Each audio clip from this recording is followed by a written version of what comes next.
मुझे नानी नाम की बीमारी हो चुकी थी और अब मेरे पास ज्यादा वक्त नहीं बचा था। इसलिए अपनी गर्लफ्रेंड से ब्रेकअप करने के लिए मैंने उससे झूठ बोला, लियोनियन हमें ब्रेकअप कर लेना चाहिए। मैं अब एक अमीर औरत के साथ रिलेशनशिप में हूँ। हमारे बीच जो कुछ भी था वो बस टाइम पास था। चलो अच्छे तरीके से अलग हो जाते हैं। जिस पर तू निगी की बात सुनकर लियो न्यूयन उससे विनती करने लगती है, मैं तुमसे रिक्वेस्ट करती हूँ मुझसे ब्रेकअप मत करो। जिस पर वह रो रोकर मुझसे भीख मांगती है, मेरे सामने घुटनों पर तक बैठ जाती है, यहाँ तक कि अपनी कलाई काटने की धमकी भी देती है। लेकिन इसके बावजूद मैं ठंडे दिल से वहां से चला गया। मैंने सोचा था कि अब हमारे बीच कभी कोई कनेक्शन नहीं बचेगा, लेकिन मुझे क्या पता था कि 1 साल बाद डिलीवरी करते वक्त मेरी बाइक उसकी कार से टकरा जाती है। जिस पर जैसे ही मैं उसे कार से उतरते हुए देखता हूँ, मैं जल्दी से अपने हाथ में पकड़ी हुई क्रिटिकल इलनेस रिपोर्ट छिपा लेता हूँ। तभी ड्राइवर लियो न्यूयन से पहले मेरी तरफ दौड़ता हुआ आता है। ओए, तुम चलते कैसे हो? मेरी कार खराब कर दी, क्या तुम इसकी भरपाई कर भी सकते हो? यह सुनकर मैं अपना सिर नीचे कर लेता हूँ। मैं नहीं चाहता था कि लियो न्यूयन मेरी मौजूदा हालत देखे। सॉरी, अगर गलती मेरी है तो मैं इसकी भरपाई करने की कोशिश करूंगा। जिस पर मैं अपनी इलेक्ट्रिक बाइक को खड़ा करते हुए लगातार वहां से जल्दी निकलने की कोशिश करता हूँ। मैं बस लियो न्यूयन की नजरों से दूर जाना चाहता था। मैं नहीं चाहता था कि वो मुझे पहचान ले। लेकिन अगले ही पल मेरी नजर उसकी नजरों से टकरा जाती है। वह एक खूबसूरत रेड ड्रेस पहने हुए होती है। उसका अंदाज बिल्कुल एक स्वान की तरह एलिगेंट लगता है। उसकी गर्दन में बेहद कीमती नेकलेस चमक रहा होता है। उसकी आंखें चमक रही होती हैं और उसके पूरे शरीर से एक रॉयल और कोल्ड ऑरा निकल रहा होता है।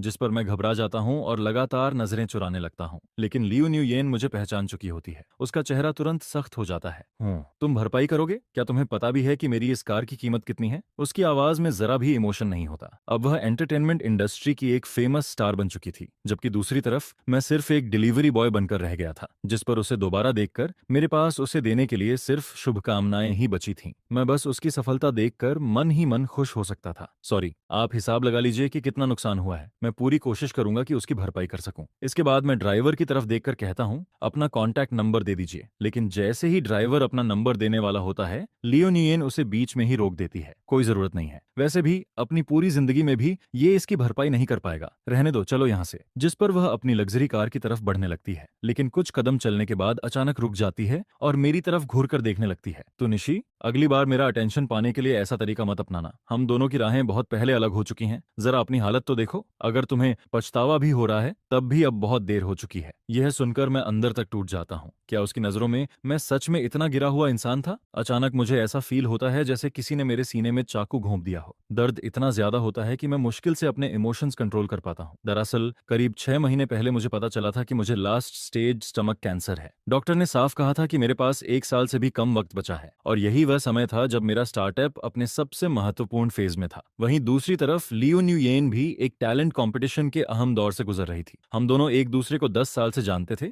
और 10 साल से प्यार भी करते थे। हम दोनों अपने छोटे शहर से इस बड़े सिटी में आए थे। हमने साथ में कई ड्रीम्स देखे थे। मैं एक दिन सक्सेसफुल बिजनेसमैन बनना चाहता था और वह एंटरटेनमेंट इंडस्ट्री में अपना नाम बनाना चाहती थी। मैं उससे वादा करता था कि जब मेरे पास पैसे होंगे तो मैं उसकी मूवीज में इन्वेस्ट करूंगा। मैं कभी भी इंडस्ट्री की गंदी पॉलिटिक्स और कंट्रोवर्सीज को उसके करीब नहीं आने दूंगा। हम दोनों सपना देखते थे कि खूब पैसा कमाने के बाद इस सिटी में एक बड़ा घर खरीदेंगे, फिर 2 बच्चे होंगे और खाली समय में उन्हें स्टार्स दिखाने ले जाएंगे। जिस पर एक दिन लियू नुयेन मेरे कंधे पर सिर रखकर मुस्कुराते हुए कहती है, क्या हम बच्चों को साथ न ले जाएं? मैं सिर्फ तुम्हारे साथ स्टार्स देखना चाहती हूँ, सिर्फ हम दोनों। वह वक्त सिर्फ हमारा होगा। यह सुनकर मैं मुस्कुरा देता हूँ। उस समय मेरे दिल में सिर्फ एक ही ख्याल होता है कि मुझे अपनी जिंदगी की इस सबसे खास लड़की को हमेशा खुश रखना है, चाहे इसके लिए मुझे कुछ भी कुर्बान क्यों न करना पड़े। लेकिन हमारी सारी खूबसूरत इमेजिनेशन एक ही पल में टूटकर बिखर जाती है जब मेरे हाथ में लास्ट स्टेज कैंसर की रिपोर्ट आती है। इसके बाद अगले दिन जब लियो न्यूयेन कंपटीशन में गई हुई होती है, मैं हमारा घर छोड़ देता हूँ। अपने पास बचा हुआ सारा पैसा उसके लिए छोड़ जाता हूँ। फिर मैं उससे हर तरह का कांटेक्ट खत्म कर देता हूँ और उसे ब्रेकअप की बात बता देता हूँ। उस फोन कॉल में मैं अपनी जिंदगी के सबसे बेरहम शब्द उसे सुनाता हूँ। तुम एक बेवकूफ और नासमझ लड़की हो। तुम मेरे करियर में कोई मदद नहीं कर सकती। तुम्हें बस खाना, घूमना, फोटोज लेना और एंजॉय करना आता है। तुम मेरे लिए सिर्फ एक बोझ हो। अगर मैं तुम्हारे साथ रहा तो कभी सक्सेस हासिल नहीं कर पाऊंगा। जिस पर मेरी बात सुनकर लियो न्यूयेन रोते हुए कहती है, मैं कहीं नहीं जाऊंगी, मैं बदल जाऊंगी। मैं वादा करती हूँ कि आगे से बेवजह टाइम वेस्ट नहीं करूंगी। मैं हमेशा तुम्हारे साथ रहूंगी। प्लीज मुझे छोड़कर मत जाओ। यह सुनकर मेरा दिल बुरी तरह टूट रहा होता है, लेकिन मैं क्या करता? मेरे पास 1 साल से भी कम वक्त बचा था। मैं उसे अपने साथ दुखों में नहीं घसीट सकता था। उससे दूर जाना ही उसके लिए सबसे बेहतर फैसला था। उसकी रोने की आवाज मेरे दिल को चीर रही थी। मेरे अंदर ऐसा कोई पल नहीं था जब मुझे दर्द महसूस न हो रहा हो। मेरी आंखों से भी आंसू लगातार बह रहे थे, लेकिन फिर भी मैं खुद को मजबूत दिखाते हुए कहता हूँ, अगर तुम्हें सच में लगता है कि तुम कर सकती हो तो इस कंपटीशन में अपना बेस्ट देना, ऊंची रैंक हासिल करना और साबित करना कि मैं गलत था। इतना कहने के बाद मैं कॉल काट देता हूँ, फिर अपना पुराना सिम कार्ड भी फेंक देता हूँ। उस दिन के बाद मैं लियू न्यूयन की दुनिया से पूरी तरह गायब हो गया। लेकिन सच ये था कि मैं उससे बेहद प्यार करता था। वह सच में बहुत अच्छी लड़की थी। जब भी मैं देर से घर लौटता, वह मेरे लिए नूडल्स बनाकर रखती थी। कभी मेरे कंधे दबाती थी, कभी मेरी पीठ की मसाज करती थी और कभी जानबूझकर क्यूट हरकतें करके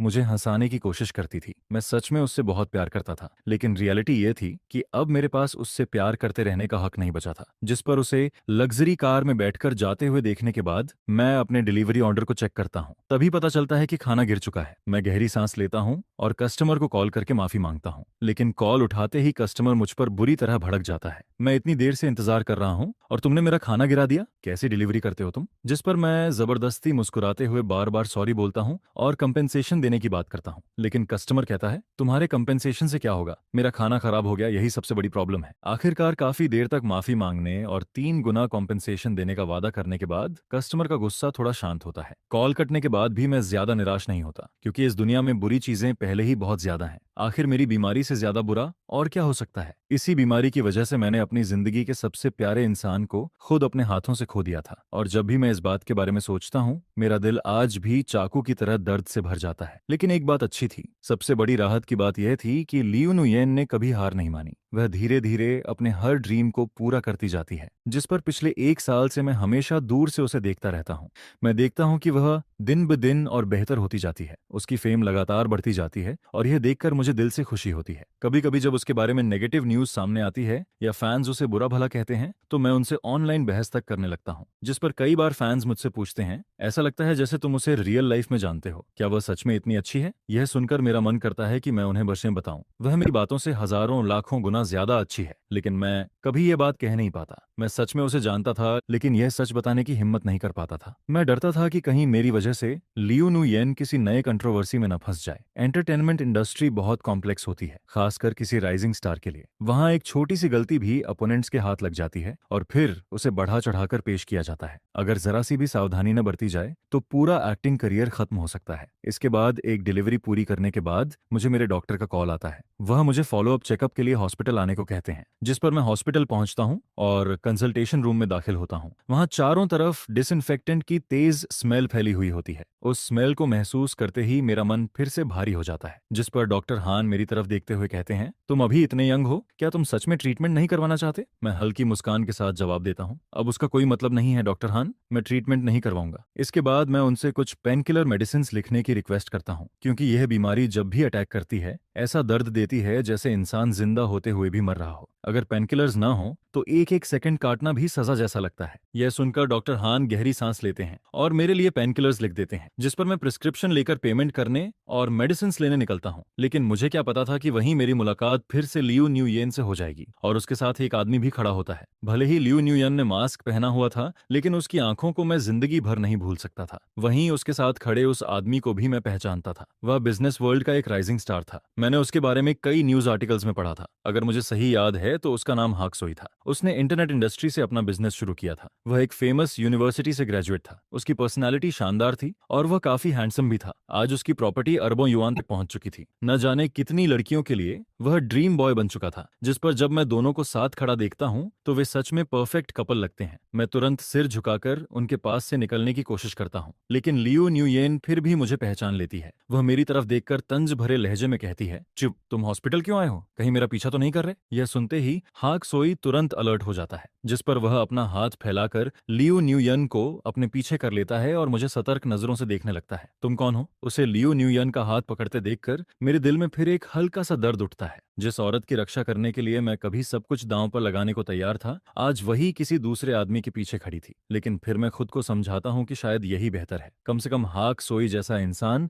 लियो न्यूयन का ख्याल रख सकता है। यह सोचकर मुझे थोड़ी तसल्ली मिलती है, जिस पर मैं जल्दी से कहता हूँ, सॉरी, आप लोग गलत समझ रहे हैं, मैं यहाँ सिर्फ फूड डिलीवरी देने आया था। इतना कहकर मैं वहां से जाने लगता हूँ, लेकिन तभी पीछे से लियो न्यूयेन की आवाज सुनाई देती है। मुझे लगता है कि तुम्हें अपनी कोशिशें बंद कर देनी चाहिए। इस जिंदगी में मैं कभी भी तुम्हारे साथ कोई रिश्ता नहीं नहीं रखना चाहती, और ये मत सोचना कि मैं वापस तुम्हारे पास लौटूंगी। उसकी आवाज काफी ऊंची होती है। यह सुनकर मैं अंदर से घबरा जाता हूँ। सच तो यह था कि मुझे वहां एक सेकंड भी नहीं रुकना चाहिए था। उस वक्त मैं खुद को किसी जोक से कम नहीं समझ रहा था, जिस पर मैं जल्दी से वहां से निकल जाता हूँ। हालांकि मैं जानता था कि हाक सोई लियो न्यूयन का अच्छे से ख्याल रख सकता है, लेकिन फिर भी मेरे दिल का दर्द कम नहीं होता। यह एहसास ऐसा था जैसे हजारों सुइयां एक साथ मेरे शरीर में चुभ रही हों। दर्द सीधा मेरी हड्डियों तक पहुंच रहा था। मैं भीड़ भाड़ वाली सड़क पर जाकर लोगों के बीच खो जाता हूँ। तब जाकर मेरा बेचैन दिल थोड़ा शांत होता है। लेकिन लियो न्यूयन की कही हुई बातें लगातार मेरे दिमाग में घूमती रहती हैं। मैं जानता था कि वह मुझसे नफरत करती है। उसने जानबूझकर मुझे हर्ट करने के लिए वह बातें कही थीं, लेकिन मैं उसे बिल्कुल भी दोष नहीं देता, क्योंकि यह सब मेरी ही वजह से हुआ था। उस समय सबसे पहले मैंने ही उसका दिल तोड़ा था। आज जो कुछ हो रहा था शायद वही उसका रिजल्ट था। मैंने कभी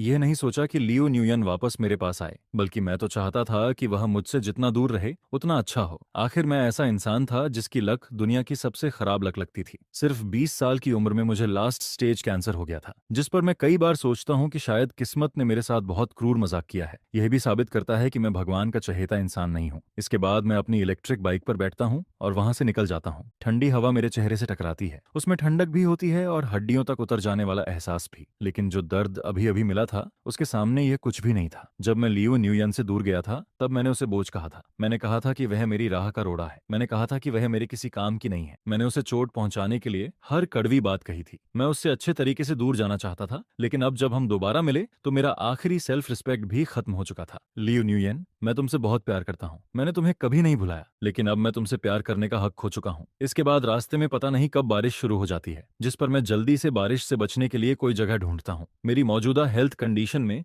बारिश का एक कतरा भी मेरे लिए खतरनाक हो सकता था। अगर मुझे कोल्ड हो जाता तो शायद वह मेरे लिए जानलेवा साबित होता। मैं एक छज्जे के नीचे खड़ा होकर गिरती हुई बारिश को देखने लगता हूँ और फिर सोचता हूँ कि कम से कम मैं एक बार फिर लियो न्यूयन को अपनी आंखों से देख तो पाया। यह सोचकर मेरे दिल को थोड़ी तसल्ली मिलती है। कुछ देर सोचने के बाद बारिश रुकते ही मैं घर लौट जाता हूँ। घर पहुंचकर मैं थोड़ा बहुत कमरा साफ करता हूँ, फिर हल्का सा दलिया खाकर आराम करने बैठ जाता हूँ। इसके बाद मैं अपना फोन खोलता हूँ। मैं देखना चाहता था कि लियो न्यूयन की कोई नई अपडेट आई है या नहीं। हाल ही में उसकी एक हिस्टोरिकल ड्रामा सीरीज रिलीज होने वाली थी। अभी शो रिलीज भी नहीं हुआ था, लेकिन उसकी पॉपुलैरिटी पहले ही बहुत ज्यादा थी। लेकिन जैसे ही मैं फोन खोलता हूँ मुझे एक ब्रेकिंग न्यूज दिखाई देती है। बिजनेस वर्ल्ड के नए यंग टाइकून और टॉप एक्ट्रेस को हॉस्पिटल में साथ देखा गया, जिस पर मैं तुरंत न्यूज खोलकर पढ़ने लगता हूँ। उसमें लिखा होता है कि हाक सोई और लियो न्यूयन हॉस्पिटल में प्रेगनेंसी चेकअप के लिए गए थे। कुछ मीडिया अकाउंट्स दावा कर रहे थे कि दोनों काफी समय से सीक्रेट रिलेशनशिप में हैं, और अब हॉस्पिटल जाने का कारण यह है कि लियो न्यूयन प्रेग्नेंट हो चुकी है। यहाँ तक कि कई लोग उनकी वेडिंग न्यूज आने की भविष्यवाणी तक करने लगते हैं। यह न्यूज देखकर मेरा दिल एक पल के लिए रुक सा जाता है, लेकिन फिर भी मुझे लगता है कि यह खबर झूठी है। लियो न्यूयन को फेमस हुए अभी ज्यादा समय नहीं हुआ था। ऐसे समय पर उसके प्रेग्नेंट होने की संभावना बहुत कम थी, और उसकी कंपनी भी ऐसी चीज कभी अलाउ नहीं करती। जिस पर लगभग 1 घंटे बाद लियो न्यूयन की टीम ऑफिशियल स्टेटमेंट जारी करती है। उसमें कहा जाता है कि वह हॉस्पिटल सिर्फ रेगुलर हेल्थ चेकअप के लिए गई थी, जहां उसकी मुलाकात संयोग से हाक सोई से हो गई। उन दोनों के बीच प्राइवेट लाइफ में किसी तरह का कांटेक्ट नहीं है। इसके बाद कमेंट सेक्शन दो हिस्सों में बंट जाता है। एक तरफ लोग लियो न्यूयन का सपोर्ट कर रहे होते हैं, वहीं दूसरी तरफ कुछ लोग कहते हैं कि लियो न्यूयन सिर्फ दिखावा कर रही है। उनका कहना था, अगर बॉस हाक का सपोर्ट न होता तो बिना किसी बैकग्राउंड वाली लड़की इतनी जल्दी फेमस कैसे हो सकती थी। कुछ लोग तो यहाँ तक कहने लगते हैं कि लियो न्यूयन हक सोई के लायक ही नहीं है। ये कमेंट्स देखकर मेरा खून खौल उठता है। जो भी लियो न्यूयन के खिलाफ कुछ गलत लिखता है मैं तुरंत उसे रिप्लाई देने लगता हूँ। मैं किसी भी कीमत पर लोगों को लियो न्यूयन की बेइज्जती करते हुए नहीं देख सकता था। जिस पर मैं लगातार कमेंट्स का जवाब दे रहा होता हूँ कि तभी मुझे एक प्राइवेट मैसेज मिलता है, भाई लगता है आप लियो न्यूयन के सच्चे फैन हो। हजारों कमेंट्स उसे गालियां दे रहे हैं, लेकिन आप एक भी कमेंट छोड़े बिना सबको जवाब दे रहे हो। मैसेज भेजने वाला एक अननोन पर्सन होता है। उसकी प्रोफाइल पिक्चर में सिर्फ स्टार्स बने हुए थे, जिस पर मैं जवाब देता हूँ, बस मुझे अच्छा नहीं लगता जब लोग उसे बदनाम करते हैं। वह तुरंत रिप्लाई करता है,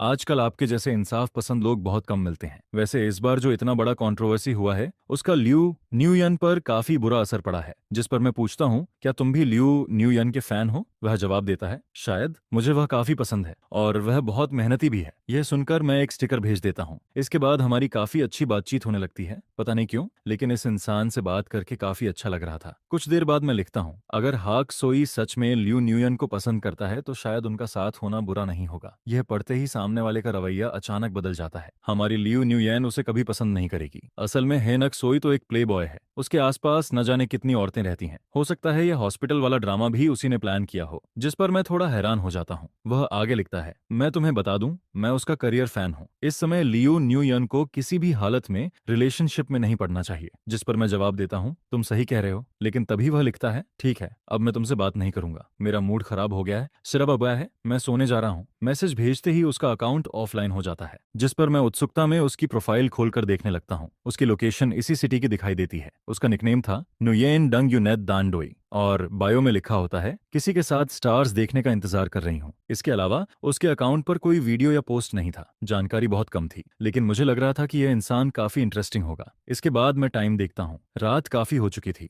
मैं फोन की स्क्रीन पर लगी लियू न्यूयेन की फोटो को देखने लगता हूँ।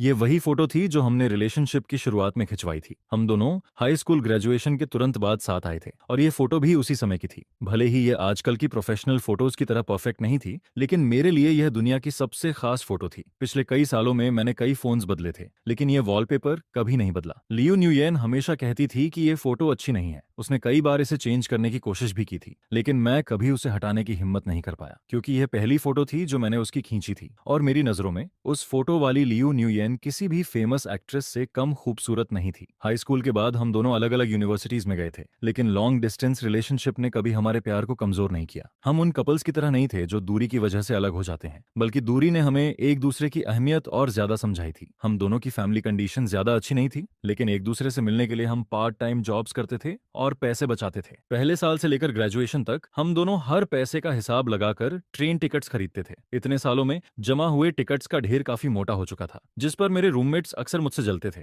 यार भगवान ने सच में तुझ पर मेहरबानी की है, इतनी खूबसूरत और इतनी लॉयल गर्लफ्रेंड हर किसी को नहीं मिलती। यह सुनकर मैं हमेशा मन ही मन खुद को लकी समझता था। लियू न्यूयेन से मिलना मेरी जिंदगी की सबसे खूबसूरत बात थी, और इसलिए जब भी मैं उसके साथ होता था उसे बहुत संभाल कर रखता था। मैं कभी नहीं चाहता था कि उसे किसी भी तरह की तकलीफ हो। घर का खाना बनाना हो या बर्तन धोना, मैं हमेशा खुद करने की कोशिश करता था। मैं उसके लिए सुंदर कपड़े खरीदता था, अपनी बचत से उसके पसंदीदा ज्वेलरी पीसेस भी खरीदता था। उस वक्त हम दोनों उम्मीदों से भरे हुए थे। हमारे पास फ्यूचर को लेकर अनगिनत खूबसूरत ड्रीम्स थे। मैं उस पर पैसे खर्च करना चाहता था, लेकिन वह हमेशा मना कर देती थी। वह कहती थी, पैसे बचाकर रखो, बाद में हम इसी सिटी में अपना घर बनाएंगे। लॉन्ग डिस्टेंस रिलेशनशिप के दौरान कई लड़कों ने उसे प्रपोज किया था, लेकिन उसने हर बार बिना झिझक उन्हें रिजेक्ट कर दिया। फिर वह मुझसे कहती थी, लियू न्यूयेन, पूरी जिंदगी सिर्फ तू निशी से प्यार करेगी, मेरी जिंदगी में कोई दूसरा आदमी कभी नहीं आएगा। जिस पर मैं भी मुस्कुराकर कहता था, तू निशी भी पूरी जिंदगी सिर्फ लियू न्यूयेन से प्यार करेगा, मैं कभी तुम्हारा दिल नहीं दुखाऊंगा। लेकिन आखिर में वादा तो मैंने ही तोड़ा था, मैंने ही उसका भरोसा तोड़ा था। उसने मेरे साथ रहते हुए बहुत मुश्किलें झेली थी, लेकिन मैं उसे वह खुशियां कभी नहीं दे पाया जिसकी वह हकदार थी। गलती मेरी थी, पूरी तरह मेरी। इन पुरानी यादों को सोचते सोचते न जाने कब मेरी आंख लग जाती है, लेकिन आधी रात को अचानक एक भयानक दर्द का अटैक पड़ता है, जिस पर मैं झटके से बिस्तर से उठ बैठता हूँ। बाहर चारों तरफ अंधेरा छाया हुआ था। मैं मुश्किल से पेन किलर निकालकर खाता हूँ, लेकिन इस बार दवा भी कोई असर नहीं करती। दर्द इतना बढ़ जाता है कि मैं फर्श पर लौटने लगता हूँ। मेरे मुंह से दर्द भरी चीखें निकलने लगती हैं। मेरी हथेलियां और माथा ठंडे पसीने से भीग जाते हैं। पता नहीं कितना वक्त गुजरता है, तभी कोई तेजी से कमरे के अंदर आता है। अरे तू निगी, क्या हुआ, तुम ठीक हो? लेकिन मैं जवाब तक नहीं दे पाता। धुंधली चेतना में मुझे सिर्फ इतना याद रहता है कि मेरा रूममेट मुझे हॉस्पिटल लेकर जाता है। जब मेरी आंख खुलती है तो मैं खुद को एक सफेद हॉस्पिटल बेड पर पाता हूँ। मैं धीरे धीरे आसपास देखता हूँ। मेरे बेड के पास मेरा रूममेट बैठा होता है, जिस पर वह मुझे जागता देखकर कहता है, अरे आखिर तुम होश में आ गए, अब कैसा लग रहा है? मैं धीरे से कहता हूँ, पहले से बेहतर हूँ, थैंक्स। वह मुस्कुराकर कहता है, थैंक्स की क्या बात है, तुम ठीक हो यही काफी है, अब मुझे डिलीवरी पर जाना है। जिस पर मैं शर्मिंदा होकर कहता हूँ, सॉरी यार, मेरी वजह से तुम्हारा काफी टाइम वेस्ट हो गया। लेकिन वह हंसते हुए कहता है, इतनी फॉर्मेलिटी मत किया कर। उसके जाने के बाद मैं धीरे धीरे बेड से उठने की कोशिश करता हूँ, तभी पास खड़ी नर्स भाग कर आती है। बेड नंबर 3, आप क्या कर रहे हैं? जल्दी लेट जाइए, क्या आपको अपनी जान की परवाह नहीं है? इसके कुछ देर बाद मेरा डॉक्टर भी वहां पहुंच जाता है। वह मेरी रिपोर्ट देखकर गंभीर आवाज में कहता है, आपकी कंडीशन ज्यादा अच्छी नहीं है, अब तो पेनकिलर्स भी ठीक से काम नहीं कर रहे। मुझे लगता है कि आपको ट्रीटमेंट शुरू कर देना चाहिए, कम से कम इससे दर्द कुछ कम हो जाएगा। लेकिन मैं सिर हिलाकर कहता हूँ, रहने दीजिए डॉक्टर, मैं ट्रीटमेंट नहीं करवाऊंगा, ये सिर्फ पैसों की बर्बादी होगी। यह कहकर मैं बेड से उतर जाता हूँ, जिस पर डॉक्टर और नर्स मुझे देखते रहते हैं। उनकी आंखों में बहुत कुछ होता है, लेकिन वे कुछ नहीं कहते। मैं कमजोर शरीर को संभालते हुए धीरे धीरे बाहर निकलने लगता हूँ। लेकिन तभी एक बार फिर मेरी मुलाकात लियो न्यूयेन से हो जाती है। वह वही इंसान थी जिसे मैं दिन रात याद करता था, और वही इंसान थी जिससे मैं सबसे ज्यादा बचना चाहता था। उस समय मेरी हालत बेहद खराब थी। मैं जल्दी से मास्क पहन लेता हूँ, लेकिन फिर भी एक पल की देरी हो जाती है, जिस पर उसकी नजरें सीधे मेरी तरफ टिक जाती हैं। उसकी आंखों में हल्की सी हलचल दिखाई देती है। तू निगी, तुम फिर हॉस्पिटल में क्यों आए हो? मैं अभी मास्क ठीक से पहन भी नहीं पाता कि वह आगे बोल पड़ती है, मत बताना कि इस बार भी तुम फूड डिलीवरी देने आए हो। यह सुनकर मैं एक पल के लिए रुक जाता हूँ, क्योंकि आज मैं डिलीवरी यूनिफॉर्म में नहीं था। मैं कुछ सेकंड सोचता हूँ, फिर शांत आवाज में कहता हूँ, मैं यहाँ क्यों आया हूँ, इससे तुम्हारा कोई लेना देना नहीं है। जिस पर मैं आगे जोड़ता हूँ, तुम अभी पब्लिक अटेंशन के बीच हो। अगर किसी ने हमें साथ देख लिया तो तुम्हारे लिए और प्रॉब्लम खड़ी हो जाएगी। मेरी बात सुनकर लियो न्यूयेन का चेहरा थोड़ा बदल जाता है। फिर वह हल्की कड़वाहट के साथ कहती है, सही कहा, शायद मैं ही बेवजह दखल दे रही थी, लेकिन फिर भी तुम यहाँ क्या करने आए हो, इससे मेरा कोई लेना देना नहीं है। उसकी आंखों में एक पल के लिए निराशा की झलक दिखाई देती है, जिसे देखकर किसी का भी दिल भर आता है। जिस पर मैं धीरे से जवाब देता हूँ और उसके पास से निकलकर जाने की कोशिश करता हूँ, लेकिन कुछ कदम चलने के बाद भी मैं खुद को रोक नहीं पाता। मौसम ठंडा हो रहा है, अपना ध्यान रखना। यह कहकर मैं तेजी से हॉस्पिटल से बाहर निकल जाता हूँ और अपने किराए के कमरे में लौट आता हूँ, जिस पर मैं अपने शरीर के दर्द को दबाते हुए फोन की तरफ देखता हूँ। तभी मुझे पता चलता है कि TUIAN नाम की वह ऑनलाइन फ्रेंड, जिसे मैं सबसे प्यारी ऑनलाइन फ्रेंड मानता हूँ, उसने मुझे मैसेज भेजा है। उसने लिखा था कि आज उसका मूड अच्छा नहीं है, जिसे देखकर मैं थोड़ी देर बाद रिप्लाई करता हूँ, क्या हुआ, कोई ऐसी बात है जिसने तुम्हें परेशान कर दिया है? लेकिन मैसेज भेजने के बाद भी तुरंत कोई रिप्लाई नहीं आता। तभी मेरी नजर सर्च बोर्ड पर चल रही एक हॉट न्यूज पर पड़ती है, जिसका कीवर्ड होता है, हाक सोई ने अफवाहों का खंडन किया। जिस पर मैं तुरंत न्यूज खोलकर देखता हूँ। हाक सोई ने खुद एक वीडियो अपलोड किया था। वीडियो का मुख्य मतलब यही था कि उसका और लियो न्यूएन का रिश्ता वैसा नहीं है जैसा मीडिया दावा कर रही है। उसने साफ कहा था कि उसकी और लियो न्यूएन की मुलाकात सिर्फ हॉस्पिटल में संयोग से हुई थी। यह क्लैरिफिकेशन लगभग वही था जो लियो न्यूएन की तरफ से भी दिया गया था। जिसके बाद मैं कमेंट सेक्शन खोलकर देखने लगता हूँ। नीचे ज्यादातर लोग हक सोआई की तारीफ कर रहे होते हैं। कोई उसे जेंटलमैन कह रहा होता है तो कोई उसकी पर्सनैलिटी की तारीफ कर रहा होता है। एक लिस्टेड कंपनी का चेयरमैन होकर भी वह लियो न्यूएन की मदद के लिए खुद सामने आया था। जिस पर कुछ लोग कमेंट करते हैं, पता नहीं क्यों, लेकिन ऐसा लग रहा है जैसे कोई डोमिनेटिंग CEO अपनी छोटी वाइफ को प्रोटेक्ट कर रहा हो। जिस पर दूसरा कमेंट आता है, बिल्कुल, CEO ने देखा कि उसकी वाइफ को गलत समझा जा रहा है, इसलिए वह तुरंत उसकी रक्षा के लिए सामने आ गया। ये तो बहुत स्वीट है। ऐसे कमेंट्स बहुत तेजी से टॉप पर पहुंचने लगते हैं। तभी मुझे न्यूयेन तथ दांग्यू नाम का अकाउंट दिखाई देता है। वह सीधे उन कमेंट्स का रिप्लाई करते हुए लिखता है, बस भी करो तुम लोग, इन दोनों में कपल वाली कोई फीलिंग नहीं है, ठीक है? और वैसे भी न्यूयेन अभी अपने करियर के सबसे महत्वपूर्ण दौर में है। वह बिल्कुल भी रिलेशनशिप में नहीं पड़ेगी और उसे हकसोआई भी पसंद नहीं है। उसका यह रिप्लाई इतना दृढ़ था कि ऐसा लग रहा था जैसे वही इस पूरी घटना की असली गवाह हो। जिस पर कुछ लोग उसे टारगेट करके बहस शुरू कर देते हैं, लेकिन वह बिल्कुल पीछे नहीं हटती। वह कमेंट सेक्शन में जमकर आर्ग्यूमेंट करने लगती है। जितनी बहस बढ़ती है, मैं भी उतनी ही तेजी से उसकी मदद करने के लिए रिप्लाई करने लगता हूँ। काफी देर तक बहस करने के बाद वह मुझे कुछ फनी इमोजीज भेजती है। आखिरकार गुस्सा निकाल ही दिया। जिस पर मैं रिप्लाई करता हूँ, गुस्सा निकल जाए तो अच्छा होता है। लाइफ में ऐसा क्या हुआ है जिसने तुम्हें इतना परेशान कर दिया? इसके बाद वो मुझसे पूछती है, और तुम्हारा क्या तुम्हारे साथ कुछ बुरा हुआ है? उसका यह सवाल सुनकर मैं कुछ पल के लिए चुप रह जाता हूँ, क्योंकि मुझे खुद नहीं पता कि इसका जवाब क्या दूं। क्या मैं दुखी हूँ? शायद हूँ, और शायद नहीं भी। आखिर अब मेरी जिंदगी में सिर्फ 3 महीने से भी कम समय बचा है। ऐसे में खुशी और दुख जैसी चीजों का शायद अब कोई खास मतलब नहीं रह गया था। तभी उसका अगला मैसेज आता है, तुम मेरे मैसेज का रिप्लाई क्यों नहीं दे रहे? जिसके साथ वह ढेर सारे स्टिकर्स भी भेज देती है। मैं बस यही सोचता हूँ कि काश वह अच्छी तरह अपनी जिंदगी जी सके, लेकिन वह तुरंत समझ जाती है कि कोई ना कोई बात जरूर छिपी हुई है। जिस पर वह लगातार डिटेल्स पूछने लगती है। लेकिन यह मामला लियो न्यूयेन से जुड़ा हुआ था, इसलिए मैं कोई भी सुराग सामने नहीं आने देना चाहता था। जिस पर मैं ज्यादा कुछ नहीं कहता, बस उसे गुड नाइट कहता हूँ और ऑफलाइन हो जाता हूँ। इसके बाद जब मेरी तबीयत थोड़ी बेहतर महसूस होती है, तब मैं फिर से डिलीवरी का काम करने बाहर निकल जाता हूँ। हालांकि मेरी मौजूदा हालत ऐसी नहीं थी कि मैं ज्यादा पैसे कमा सकूं। मैं सिर्फ इतना कमा रहा था कि रोजमर्रा की जिंदगी किसी तरह चलती रहे। इस समय मैं शहर के सबसे सस्ते किराए वाले कमरे में रह रहा था, और सच कहूं तो फ्यूचर से भी मुझे अब कोई खास उम्मीद नहीं बची थी। जिस पर मैं बड़े ऑर्डर्स लेने से भी बचता हूँ, क्योंकि मुझे डर रहता है कि कहीं मेरी तबीयत खराब होने की वजह से किसी और का समय बर्बाद ना हो जाए। लेकिन आज डिलीवरी करते वक्त एक ऐसी चीज होती है जिसकी मैंने बिल्कुल उम्मीद नहीं की थी। मुझे एक स्पेशल ऑर्डर मिलता है, जिसे खास तौर पर मेरा नाम चुनकर असाइन किया गया था। इतना ही नहीं, कस्टमर ने सीधे 188 युआन की टिप भी दी थी। शुरुआत में मुझे लगा कि शायद सामान बहुत भारी होगा, जिस पर मैं कस्टमर से बात करके ऑर्डर कैंसिल करने का सोचता हूँ। लेकिन जब मैं डिटेल्स खोलकर देखता हूँ, तब पता चलता है कि ऑर्डर में सिर्फ एक केक था। मेरे लिए यह रकम बिल्कुल छोटी नहीं थी। ऊपर से ऑर्डर ऑर्डर भी ज्यादा मुश्किल नहीं था और नोट में साफ लिखा था कि बस आज के अंदर डिलीवरी हो जानी चाहिए, जिसे देखकर मैं हैरान रह जाता हूँ और सोचता हूँ कि यह तो मानो आसमान से गिरा हुआ लकी ऑर्डर है, जिस पर मैं बिना एक पल गंवाए एक्सेप्ट बटन दबा देता हूँ। वैसे भी इस समय मुझे पैसों की बहुत जरूरत थी। इसके बाद मैं दिए गए एड्रेस से केक पिकअप करता हूँ और डेस्टिनेशन की तरफ निकल पड़ता हूँ। रास्ता ज्यादा दूर नहीं था, लगभग आधे घंटे बाद मैं वहां पहुंच जाता हूँ, लेकिन वहां पहुंचकर पता चलता है कि यह एक बेहद लग्जरी रेजिडेंशियल एरिया था। आमतौर पर ऐसी हाई क्लास कम्युनिटीज में डिलीवरी स्टाफ को अंदर जाने की अनुमति नहीं होती। सामान लेने के लिए मैनेजर या बटर आते हैं और फिर खुद रेजिडेंट्स तक पहुंचाते हैं, यानी रेजिडेंट्स की प्राइवेसी का यहाँ बेहद खास ध्यान रखा जाता था। जिस पर जब मैं केक बटलर को देने ही वाला होता हूँ, वह ऑर्डर डिटेल्स देखकर कहता है, सर कृपया 1 मिनट इंतजार कीजिए। उसे मुझे सर कहते सुनकर मैं थोड़ा हैरान हो जाता हूँ, क्योंकि बाकी लोगों की नजर में तो मैं सिर्फ एक डिलीवरी बॉय था। मैं पूछता हूँ, क्या कोई प्रॉब्लम है? ऑर्डर में कुछ गड़बड़ है क्या? क्योंकि केक काफी महंगा था, अगर इसे कोई नुकसान पहुंचता तो मैं उसकी भरपाई बिल्कुल नहीं कर सकता था। जिस पर बटर मुस्कुराते हुए कहता है, नहीं सर, कोई प्रॉब्लम नहीं है। ऑनर ने खास निर्देश दिया है कि यह केक आप खुद उनके घर तक पहुंचाएंगे। यह सुनकर मेरे चेहरे पर साफ हैरानी दिखाई देती है। आपको यकीन है कि कोई गलती नहीं हुई? बिल्कुल नहीं सर, कृपया मेरे साथ आइए। इसके बाद वह मेरे लिए गेट खोल देता है। मैं कम्युनिटी के अंदर प्रवेश करता हूँ। मुझे लगा था कि मुझे पैदल जाना पड़ेगा, लेकिन वहां तो स्पेशल शटल कार भी मौजूद थी, जिसे देखकर मुझे एक बार फिर एहसास होता है कि अमीर लोगों की दुनिया सच में अलग होती है। रास्ते भर मैं आसपास का माहौल देखता रहता हूँ। हर तरफ हरियाली थी, बिल्डिंग्स के बीच काफी दूरी थी और पूरा एनवायरनमेंट बेहद शानदार था। कुछ देर बाद हम बिल्डिंग के नीचे पहुंच जाते हैं। बटर मेरे लिए एलिवेटर भी कॉल कर देता है। ऐसी बिल्डिंग्स में आमतौर पर एक एलिवेटर सिर्फ एक अपार्टमेंट के लिए होती है, जिससे प्राइवेसी और भी ज्यादा बढ़ जाती है। मैं मन ही मन सोचता हूँ कि यहाँ की प्रॉपर्टी की कीमत करोड़ों में होगी और मेंटेनेंस फी भी शायद कम नहीं होगी। जिस पर मैं बटलर को धन्यवाद देता हूँ और एलिवेटर में चढ़ जाता हूँ। कुछ ही देर में एलिवेटर 8वीं मंजिल पर पहुंच जाती है। पता नहीं क्यों, लेकिन इस समय मेरे दिल में अजीब सी घबराहट होने लगती है। इसके बाद मैं डोरबेल दबाता हूँ।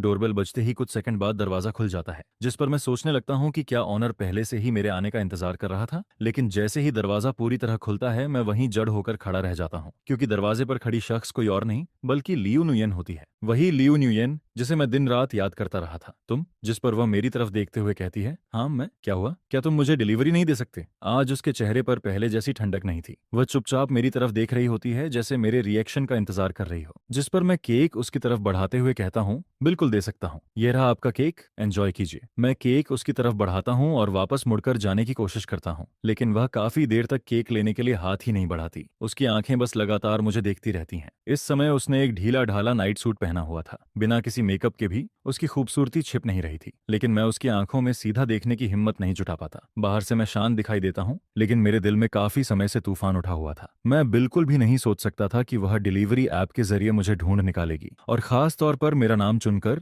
ऑर्डर भी करेगी। जिस पर इस समय मुझे सब कुछ बेहद उलझा हुआ महसूस होने लगता है। सिर्फ हालात ही नहीं, मेरा दिल भी बुरी तरह बेकाबू होकर धड़क रहा था। मैं केक यहीं रख देता हूँ, मुझे अभी और ऑर्डर भी डिलीवर करने हैं। जिस पर मैं मौका देखकर उसकी तरफ एक नजर डालता हूँ, लेकिन अगले ही पल मैं चौंक जाता हूँ। उसकी आंखें अचानक लाल हो जाती हैं और आंसू उसकी आंखों के कोनों से बहने लगते हैं। वह लगातार मुझे देखते हुए कहती है, तुनिशी, क्या तुम्हें लगता है कि तुम बहुत महान हो? क्या तुम्हें लगता है कि खुद को कुर्बान करके दूसरों की जिंदगी रोशन करना बहुत बड़ी बात होती है? जिस पर मैं उसकी तरफ देखता हूँ और मेरी मुट्ठियां कस जाती हैं। मुझे महसूस होता है कि मेरे नाखून मेरी हथेलियों में धंसने वाले हैं। तुम क्या कहना चाहती हो? मैं समझा नहीं। जिसके जवाब में वह कहती है, तुम अभी भी मेरे सामने एक्टिंग कर रहे हो? तुनिशी, मुझे अब पता चल गया है कि तुम कितने अच्छे एक्टर हो। अगर पहले पता होता तो मैं तुम्हें किसी डायरेक्टर से रिकमेंड कर देती। तुम तो पक्का एक फेमस स्टार बन जाते। वह यह सब कहते हुए लगातार रोती रहती है। उसे इस तरह देखकर मेरा दिल बुरी तरह दर्द करने लगता है, लेकिन इस समय मुझे सच में समझ नहीं आता कि मैं उसका सामना कैसे करूं। मैं उसे क्या कह सकता था? मैं तो पहले ही बेबसी की सबसे गहरी खाई में गिर चुका था। अब मैं उसके लिए कुछ नहीं कर सकता था।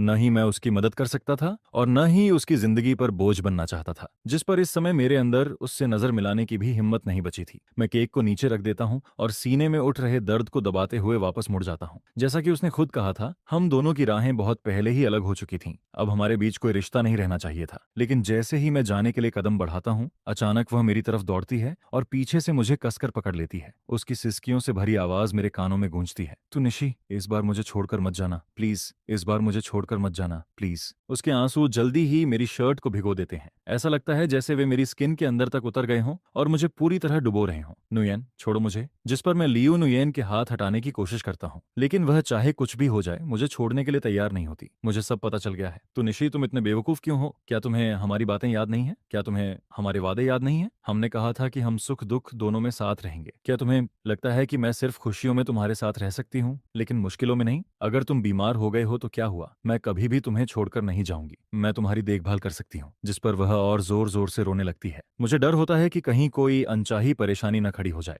आखिर उसकी पहचान अब बहुत खास थी। अगर किसी ने उसे यहाँ देख लिया तो बड़ी समस्या हो सकती थी। जिस पर मैं मन ही मन लंबी सांस लेता हूँ और कहता हूँ, नुये, चलो अंदर जाकर बात करते हैं। यह सुनकर वह धीरे धीरे मुझे छोड़ती है, लेकिन फिर भी मेरी शर्ट का किनारा मजबूती से पकड़े रहती है, जैसे उसे डर हो कि मैं फिर से गायब हो जाऊंगा। इसके बाद मैं केक उठाता हूँ और उसके साथ अंदर चला जाता हूँ। घर के अंदर का एरिया बहुत बड़ा था और हर चीज बेहद साफ सुथरी दिखाई देती है, जिस पर मेरी नजर दीवारों पर लगी तस्वीरों पर पड़ती है। वहाँ हाई स्कूल से लेकर कॉलेज तक हमारी साथ की ढेर सारी फोटोज लगी हुई थीं। ग्रेजुएशन से लेकर बड़े शहर में संघर्ष करने तक का हर पल उन तस्वीरों में मौजूद था। उन्हें देखकर मेरी पुरानी यादें एक एक करके वापस लौटने लगती हैं, जिस पर मैं मन ही मन सोचता हूँ, यह लड़की सच में बेवकूफ है, बहुत ज्यादा बेवकूफ। आज वह एक बड़ी स्टार बन चुकी थी। उसका फ्यूचर बेहद उज्जवल था। ऐसी तस्वीरें घर में रखना किसी टाइम बॉम्ब से कम नहीं था। अगर किसी गलत इरादे वाले इंसान की नजर इन पर पड़ जाती तो यही तस्वीरें उसके करियर को खत्म करने का हथियार बन सकती थीं। मैं केक टेबल पर रख देता हूँ, फिर पूछता हूँ, आज तुम्हारा बर्थडे तो नहीं है? जिस पर वह जवाब देती है, मेरा नहीं, तुम्हारा बर्थडे है। मैं हल्की मुस्कान के साथ कहता हूँ, मेरा बर्थडे तो निकल गया। उसकी आंखें फिर लाल हो जाती हैं। मुझे पता है, इसलिए मैं तुम्हारे लिए बर्थडे लेट सेलिब्रेट करना चाहती हूँ।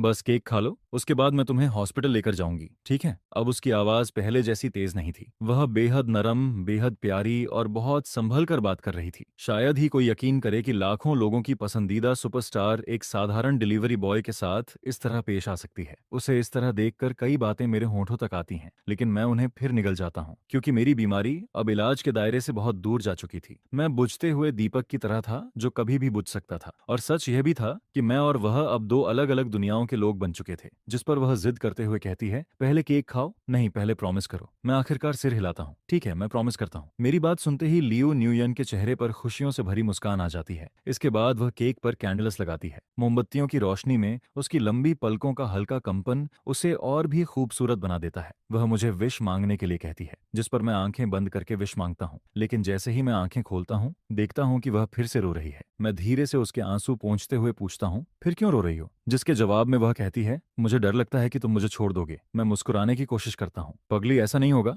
जिस पर वह जल्दी से कहती है, तुम चिंता मत करो, अब मेरे पास पैसे हैं, हम तुम्हारा इलाज करवा सकते हैं। अगर हमारे देश में इलाज नहीं हुआ तो हम विदेश जाएंगे। मैं उसे देखकर पूछता हूँ, और तुम्हारा एक्टिंग करियर? जिस पर वह बिना सोचे जवाब देती है, मुझे करियर नहीं चाहिए, मुझे सुपरस्टार भी नहीं बनना, मैं सिर्फ तुम्हारे साथ रहना चाहती हूँ। उसे इस तरह बात करते देखकर लगता है जैसे वह फिर से वही मासूम लड़की बन गई हो जो कभी बड़ी ही नहीं हुई। इसके बाद वह धीरे से कहती है, हॉस्पिटल में दूसरी बार जब मैंने तुम्हें देखा था तभी मुझे लगा था कि कुछ गड़बड़ है। फिर मैंने लोगों से पूछताछ की और मुझे पता चला कि तुम गंभीर बीमारी से जूझ रहे हो। लेकिन अब सब पहले जैसा नहीं है, अब हमारे पास पैसे हैं। मुझे पूरा भरोसा है कि तुम इस बीमारी को जरूर हरा दोगे। जिस पर वह उम्मीद से भरी आंखों के साथ मुझे हौसला देती रहती है। बाहर से आती धूप पूरे कमरे को गर्माहट से भर देती है। तभी वह अचानक पूछती है, तो निशी, तुमने क्या विश मांगी थी? मैं हल्का सा मुस्कुराता हूँ। विश अगर बता दी जाए तो पूरी नहीं होती। जिस पर वह गंभीरता से सिर हिलाती है। सही कह रहे हो, मेरी बीमारी की वजह से मैं केक का सिर्फ एक छोटा सा टुकड़ा खा पाता हूँ। इसके बाद लियू न्यूये मुझे और केक खाने नहीं देती। फिर वह ऑनलाइन फैली उन अफवाहों के बारे में बताने लगती है जो उसके और हाक सोई को लेकर फैली थीं।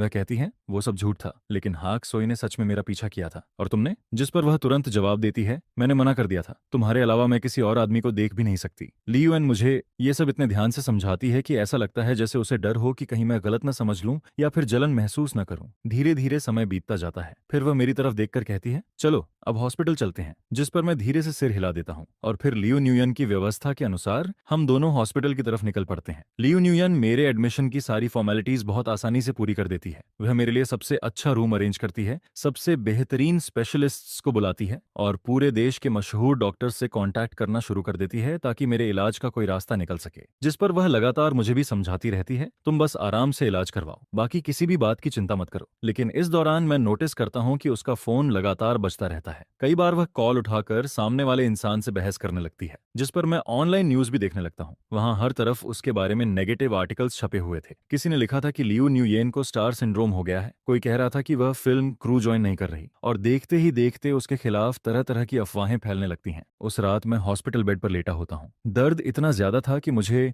नींद ही नहीं आती, जिस पर मैं बगल में नजर घुमाता हूँ और लियू न्यूयन को गहरी नींद में सोता हुआ देखता हूँ। उसे देखकर मेरा दिल भर आता है, लेकिन मैं कुछ भी नहीं कर सकता था। मुझे उसकी कही हुई बातें याद आने लगती हैं। तुम्हें किसी केयर टेकर की जरूरत नहीं है, मुझे तुम्हारी देखभाल करने दो। इस बार मैं तुम्हारा अच्छी तरह ख्याल रखूंगी। मैं बदल चुकी हूँ। मैं पहले वाली लियू न्यूयेन नहीं हूँ जिसे कुछ नहीं आता था। अब मैं तुम्हारी मदद कर सकती हूँ। मैं तुम्हारी देखभाल करूंगी, तब तक करूंगी जब तक तुम ठीक होकर हॉस्पिटल से बाहर नहीं आ जाते। उसकी ये बातें सुनकर मेरा दिल और ज्यादा दर्द करने लगता है। मैं जानता था कि मैंने सालों पहले जो बातें उससे कही थीं, वह आज तक उन्हें अपने दिल में संभाल कर रखे हुए थी। हमारे दोबारा मिलने के बाद उसने खुद को बदलने की पूरी कोशिश की थी, लेकिन वह जितना ज्यादा मेरे लिए करती थी, मैं उतना ही ज्यादा दुखी हो जाता था। इन दिनों मैं उसे लगातार भाग दौड़ करते हुए देखता हूँ। वह इतनी थक चुकी थी कि उसके चेहरे से ही थकान साफ दिखाई देती थी। ऊपर से इंटरनेट पर उसके खिलाफ नेगेटिव न्यूज की बाढ़ आ चुकी थी। अगर यह सब ऐसे ही चलता रहा तो उसका करियर सच में बर्बाद हो सकता था। और मैं तो एक ऐसा इंसान था जिसके पास जीने के लिए कुछ ही महीने बचे थे। मैं कैसे उसकी जिंदगी को भी अपने साथ बर्बाद होने देता? शायद वो बहुत ज्यादा थक चुकी थी, इसलिए कुछ ही देर बाद बेड के पास बैठे बैठे सो गई, जिस पर मैं धीरे धीरे उठकर बैठता हूँ। मैं हर हरकत बहुत सावधानी से करता हूँ ताकि कोई आवाज ना हो। फिर धीरे धीरे डोर तक पहुंच जाता हूँ, लेकिन डोर पर पहुंचने के बाद भी मेरे कदम आगे नहीं बढ़ते। मैं काफी देर तक वहीं खड़ा होकर लियो न्यूयन को देखता रहता हूँ। मैं सच में उसे छोड़कर जाना नहीं चाहता था। यह लगाव,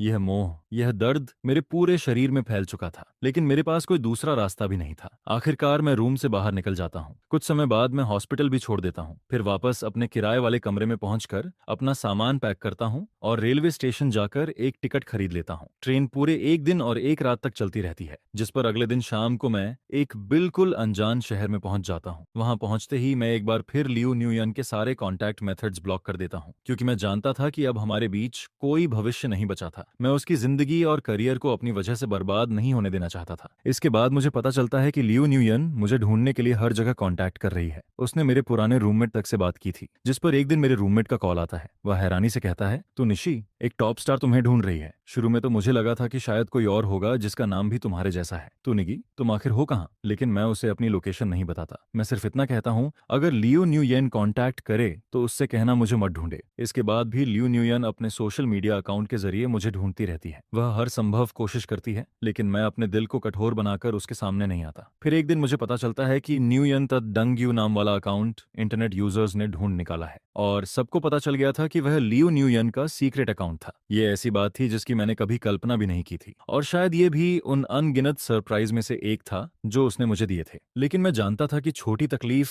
लंबी तकलीफ से बेहतर होती है, इसलिए मैंने तय कर लिया था कि यहीं सब खत्म हो जाना चाहिए। लियो न्यूयन को जब पता चलता है कि मैं फिर गायब हो गया हूँ, तब वह लगभग पागलों की तरह मुझे ढूंढने लगती है, जिस पर मैं इस नए शहर में ही रुक जाता हूँ। शहर के बाहरी इलाके के जंगलों के बीच एक पैलेटिव केयर हॉस्पिटल था। वह जगह बेहद शांत थी। रात में वहां से पूरा आसमान दिखाई देता था, जिसमें अनगिनत सितारे चमकते रहते थे। मैंने उसके सारे कॉन्टैक्ट्स ब्लॉक कर दिए थे, लेकिन फिर भी एक नया सोशल मीडिया अकाउंट बनाकर हर दिन उसकी पोस्ट्स चुपचाप देखता रहता था। फिर एक रात जब दर्द इतना बढ़ जाता है कि मेरी चेतना लगभग खत्म होने लगती है, तभी अचानक मेरे फोन पर एक अननोन नंबर से मैसेज आता है। तो निशी, मुझे पता है कि तुम अभी भी मुझे देख रहे हो। मुझे यह भी पता है कि तुम बीमार हो और बहुत दर्द में हो, लेकिन तुमने मुझसे वादा किया था कि हम साथ में सितारे देखेंगे। तुम पहले ही एक बार अपना वादा तोड़ चुके हो, दूसरी बार ऐसा मत करना। ये मैसेज पढ़ते ही मैं फोन को कसकर पकड़ लेता हूँ और मेरी आंखों से चुपचाप आंसू बहने लगते हैं। अगले दिन सुबह मेरे रूम का डोर धीरे से खुलता है, जिस पर लियो न्यूयेन अंदर दौड़कर आती है और मुझे कसकर गले लगा लेती है। वह ऐसे रो रही थी जैसे कोई खोया हुआ बच्चा आखिरकार अपना घर ढूंढ चुका हो। इस बार तुम मुझे छोड़कर नहीं जा सकते। तो निशी,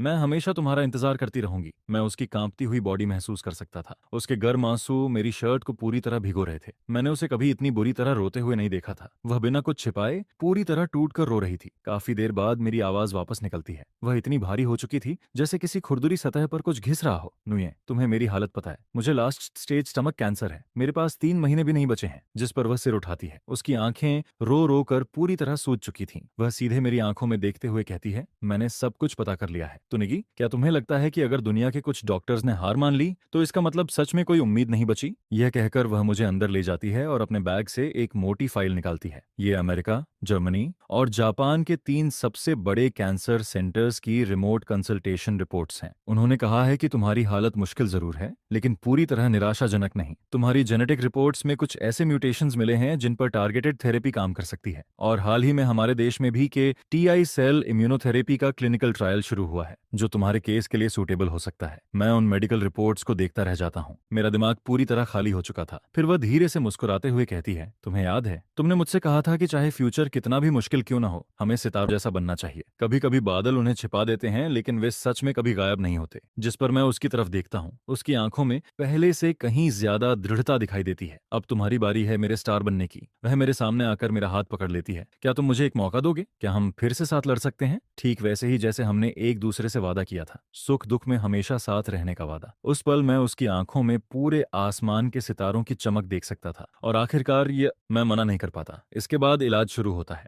लेकिन यह सफर हमारी उम्मीद से कहीं ज्यादा कठिन साबित होता है। टारगेटेड थेरेपी की साइड इफेक्ट्स बहुत गंभीर थीं। मुझे बार बार उल्टियां होती थीं, लगातार तेज बुखार आता था, पूरा शरीर दर्द से भरा रहता था। और केटीआई इम्यूनोथेरेपी से पहले की कीमोथेरेपी तो मेरी लगभग सारी ताकत ही छीन लेती है। लेकिन एक चीज कभी नहीं बदलती, वह थी लियू न्यूयन की मौजूदगी। वह हर दिन मेरे साथ रहती है, मुझे हिम्मत देती है, मुझे संभालती है, और उसकी वजह से इलाज का हर मुश्किल दिन पहले से थोड़ा आसान लगने लगता है। लियू न्यूयन पिछले पूरे 3 महीनों का काम दोबारा अरेंज कर देती है और सिर्फ सबसे ज्यादा जरूरी कामों को ही हॉस्पिटल के कमरे से हैंडल करती है, जिस पर मैनेजर लगभग पागल होने की हालत में पहुंच जाता है। लेकिन लियू न्यूयन का रवैया पूरी तरह से दृढ़ होता है। वह कहती है, पैसा दोबारा कमाया जा सकता है, फिल्में दोबारा शूट की जा सकती हैं, लेकिन कुछ लोग अगर एक बार खो जाएं तो फिर हमेशा के लिए खो जाते हैं। जिसके बाद हॉस्पिटल के कमरे में हम दोनों एक दूसरे को फिर से समझना शुरू करते हैं, जिस पर मुझे एहसास होता है कि लियू न्यूयन अब पहले वाली मासूम लड़की नहीं रही है। अब वह डॉक्टर्स के साथ पूरी प्रोफेशनल तरीके से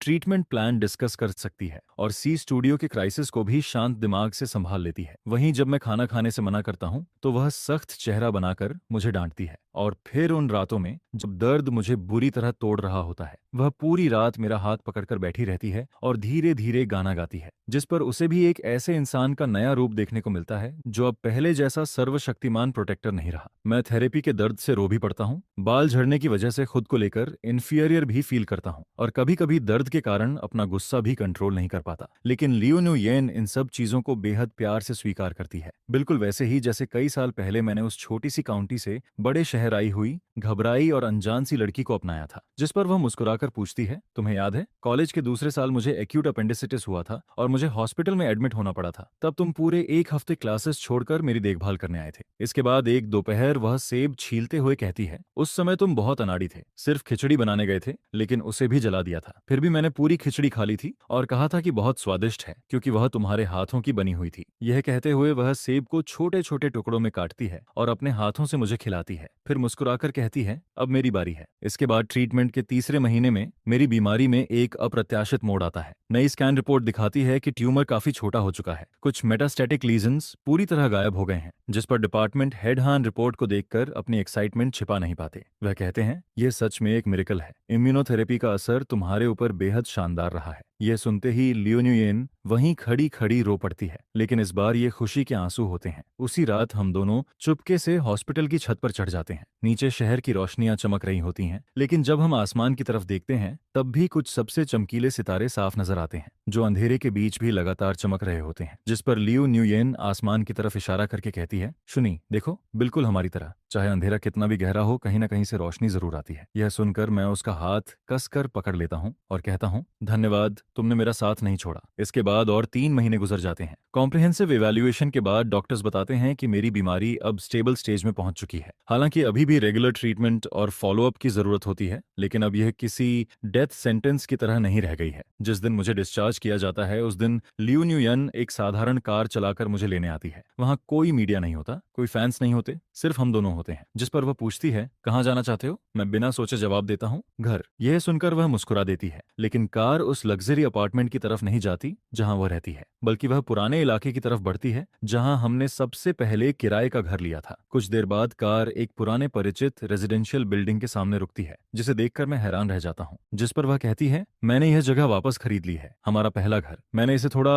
रिनोवेट करवाया है और एलिवेटर भी लगवा दिया है, लेकिन इसका ओरिजिनल स्ट्रक्चर बिल्कुल नहीं बदला। जैसे ही मैं दरवाजा खोलकर अंदर जाता हूँ, यादें लहरों की तरह लौट आती हैं। छोटा सा लिविंग रूम जहां हम साथ बैठकर मूवीज देखते थे, तंग सा किचन जहां मैंने पहली बार टोमेटो एक डिश बनानी सीखी थी, और वह छोटा सा बालकनी जहां मैंने भविष्य के अनगिनत सपने देखे थे। अब यह जगह पहले से ज्यादा गर्मजोशी और सुकून से भरी हुई लगती है। दीवारों पर हमारी तस्वीरें टंगी होती हैं। स्कूल के दिनों से लेकर रेड कारपेट पर मेरे चमकते पलों तक की हर याद वहां मौजूद होती है। उसी पल मुझे लगता है कि आखिरकार मैंने सब कुछ समझ लिया है। जिस पर लियो न्यूयेन पीछे से मुझे गले लगाकर कहती है, हम हमेशा अतीत में नहीं जी सकते, लेकिन अतीत को पूरी तरह छोड़ भी नहीं सकते। यही वह जगह है जहां से हमने शुरुआत की थी, और अब हम यहीं से फिर से शुरुआत करेंगे। इसके बाद 1 साल गुजर जाता है। एक रात हम फिर उसी पहाड़ी की चोटी पर पहुंचते हैं जहां कभी हमने अनगिनत बार तारों भरा आसमान देखा था। डॉक्टर्स की नई रिपोर्ट बहुत अच्छी आती है। कैंसर मार्कर्स लगातार कम हो रहे होते हैं। डॉक्टर्स बताते हैं कि अगर यही स्थिति बनी रही तो लंबे समय तक ट्यूमर के साथ सामान्य जीवन जीना संभव होगा, और शायद क्लिनिकल क्योर भी हासिल हो जाए। वहीं लियू न्यूयेन की नई फिल्म को एक बड़े अवार्ड के लिए नॉमिनेशन मिलता है, लेकिन वह सारी सेलिब्रेशन पार्टीज ठुकरा देती है और जिद करती है कि आज की रात वह मेरे साथ यहीं बिताएगी। जिस पर वह तारों की तरफ देखते हुए कहती है, सुनी, 10 साल पहले जब हम प्यार में पड़े थे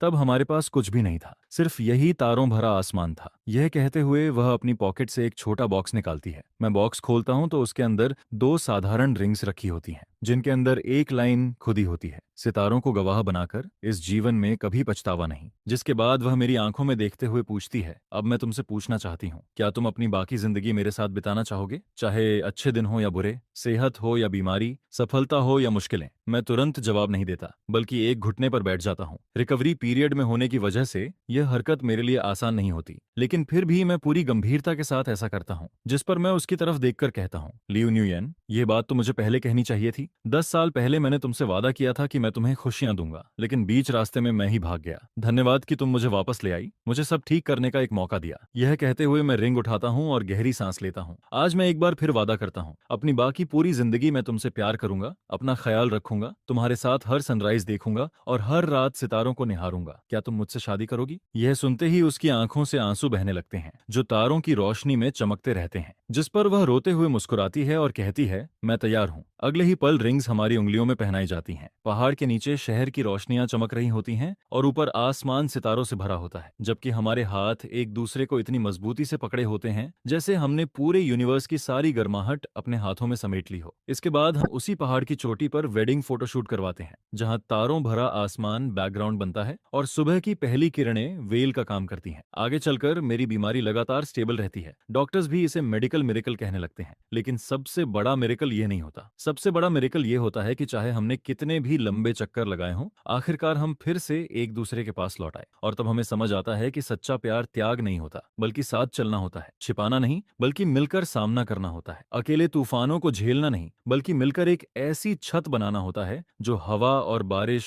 दोनों से बचा सके। फिर एक और तारों भरी रात आती है। लियू न्यूयेन मेरे कंधे पर सिर टिकाए बैठी होती है। हमारे हाथ एक दूसरे में उलझे होते हैं और हमारी रिंग्स चांदनी में हल्की सुनहरी चमक बिखेर रही होती हैं। जिस पर वह आसमान की तरफ देखते हुए धीरे से पूछती है, सुनी, उस तारे को देखो, क्या तुम्हें नहीं लगता कि वह पिछले साल से थोड़ा ज्यादा चमक रहा है? जिस पर मैं उसकी उंगली के इशारे की तरफ देखता हूँ और हल्के से मुस्कुरा देता हूँ। फिर उससे कहता हूँ, ऐसा नहीं है कि वह तारा पहले से ज्यादा चमक रहा है, बल्कि अब हमारी आंखें रोशनी को ढूंढना सीख गई हैं। यह सुनकर लियू न्यूयेन मेरी तरफ मुड़ती है और धीरे से मेरे गाल पर किस कर देती है, जिस पर वह मुस्कुराते हुए कहती है, बिल्कुल सही, क्योंकि अब हम जानते हैं कि चाहे रात कितनी भी गहरी और अंधेरी क्यों न हो, सितारे कभी भी उनका साथ नहीं छोड़ते जो उनका इंतजार करते हैं।